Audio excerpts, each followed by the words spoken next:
గోదావరి తీరం రాజమండ్రిలో 2022లో భక్తుల కోరికతో నిర్మించబడిన ఒక అద్భుతమైన దేవాలయం శ్రీ మహాకాళేశ్వర ఆలయం.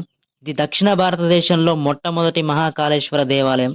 ప్రతిరోజు ఉదయం 4 గంటలకు జరిగే భస్మహారతి ఇక్కడి ప్రధాన విశేషం. జైపూర్, మహాబలిపూర్ నుండి తెప్పించిన శిల్పాలు, గోపురాల వైభవం, భక్తుల అనుభూతి అన్నీ కలిసి ఈ ఆలయాన్ని ప్రత్యేకం చేస్తున్నాయి. రాజమండ్రి వచ్చినప్పుడు తప్పకుండా దర్శించుకోవాల్సిన ఆలయం శ్రీ మహాకాళేశ్వర స్వామి దేవాలయం. తప్పకుండా భక్తులందరూ దర్శించుకోండి.